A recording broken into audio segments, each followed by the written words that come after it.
Virtual computer. We're based out in Westford, Massachusetts. We've been around since late 2007. Venture-backed company, backed by Highland Capital Partners nearby in Lexington, as well as Flybridge Capital Partners in Boston, as well as Citrix Systems, which is a strategic investor. And really what we're doing is twofold. First off, we're building a product that uses a transformational technology called virtualization to make PCs easier for IT teams to manage and secure. At the same time, oftentimes when people hear that, what they think is, okay, it's going to be easier for the IT staff, but for me as a PC end user, I'm going to feel the pain of that because I'm going to be locked down and prevented from doing different things. The product we built is called Nextop, which stands for Next Generation Desktop. There are two pieces of it: a management console where an IT person creates what are called virtual machine images. So rather than installing Windows directly on the PC hardware, they create a virtual copy of Windows on a server that can be downloaded. And then we have another piece of software we call Nextop Engine that gets installed directly on the PC. So before Windows even touches the PC, we get installed on the base layer, and then this gets linked to the server. Any images that the IT person assigns to the user download and run just like Windows always has. So you may ask, okay, who cares? The value here is that for IT, rather than having to deal with remote software installation, they can do it once on the server and it applies on a one-to-many basis. So for you as an end user, the days of seeing kind of Windows is installing update 1 of 9, please don't unplug your computer and you're trying to run out to catch an airplane, that goes away. It all happens once on the server. Those changes are trickled down in the background. Next time you restart, you're ready to go. As people start to think about moving from, say, Windows XP to Windows 7, that's a pretty daunting process, even if you're a home user, never mind if you're a corporate PC manager with 100,000 PCs. In our case, because we're using these virtual machine images that run on our virtualization platform, it's just a matter of a few mouse clicks in the console, and that new Windows 7 image comes down to the PC.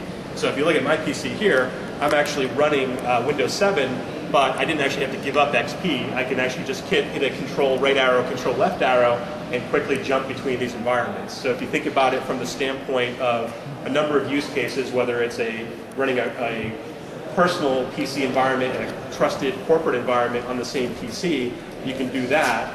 You can do a whole number of other use cases around just making Windows 7 easier to roll out. So in a lot of large PC deployments, people are afraid of change. So if you can blow down Windows 7, they can see it, they still have their comfort zone with Windows XP, they take a little time to get acclimated, and then you just click a button and XP goes away. So compare that to today's world where it's a fairly laborious process for IT, disruptive and uncomfortable for the end user. All that pain goes away for IT, and from the end user standpoint, they get a lot of neat new capabilities, whether it's personal versus corporate, or whether it's just a corporate environment and in a sandbox where I can do software development or whatever I need to do. So that's the idea with the product. I have obviously the PC side of it here. I have the management console upstairs, and be happy to take you through that as an end-to-end demo. Doug, do you want to take a couple of questions? Sure. Please go right ahead. Yes. How do you address software licensing? So software licensing is very similar to traditional PCs. The one difference is that if you're running more than one copy of Windows on the PC, you would generally need to have something so you need to have Microsoft volume licensing, which allows you to deploy multiple images from a central kind of console. And then Microsoft also has something they call software assurance, which is a maintenance plan, and part of the benefit, what you get out of that is just you get free updates to, or quote unquote free updates to new operating systems, but it has a neat little feature where you can run up to 4 virtual machines under one license. So for people that, what's that? What about the applications? The applications, again, are handled in the same way. So you would have to have licenses. So you would probably have a corporate virtual machine with all of your corporate applications, and then the licensing would be exactly the same as a traditional Windows PC. If you wanted to, for whatever reason, have more than one virtual machine with the same applications, it would vary by application. Sometimes the applications are per user, in which case you could run more than one instance. In other cases, they're per kind of PC environment, in which case it's a little bit more of a gray area. Citrix and VMware have desktop virtualization products. How is yours different? So you'll notice, first of all, there's no wires connected to this. So with a Citrix or a VMware solution today, they run the desktops on a server, and they stream keyboard and video and mouse over the network to like a thin client device. So it only works for a stationary user. It also requires a pretty big shift in the model. It's going to like throw away these PCs, buy thin clients, build out a big data center infrastructure and only do it for people that don't ever need to take a laptop on an airplane with them. In our model, we still have the server component where you create the virtual machines as an IT person and maintain them, but the actual user's copy runs locally right on the PC. You can disconnect it, take it on an airplane.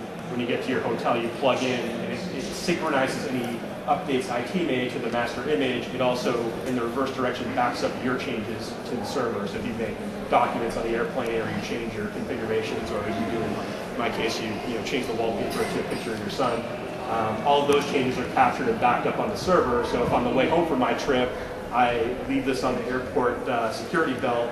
First of all, we've built in security. There's a fully encrypted file system as part of our product. There are other exploration policies, remote kill policies that protect you from a security standpoint. But you could also just plug in a PC and restore the full backed up environment right down to the wallpaper I added to a completely new PC. Even if it's a Dell and I used to use an HP, the hardware can be entirely different because we're abstracting the physical hardware from Windows. Doug, why don't you take one more question, and then people otherwise can check in with you upstairs right afterwards? Can you install your own application? So we have two types of modes you can run in. So I actually have this Windows XP here in a mode where I can install my own application. So everything I do here is persisted and preserved. In the case of my Windows 7 image, this is my corporate image, and my company prefers to have some tighter control around that. What happens there is that the person managing the image from an IT standpoint can install applications and also overlay them in other ways. If I actually install an application, it allows me to do it, but what happens is when I reboot, that all of those changes are discarded. So it kind of gives you the ability to either give users full ability, free reign to do whatever they want, or if you want to have kind of a more tightly controlled environment that, in addition to shedding anything you do, would also shed viruses and things like that. IT has kind of some varying degrees of flexibility there, just based on what they want to, how tightly they want to lock down the environment. Thanks, Doug.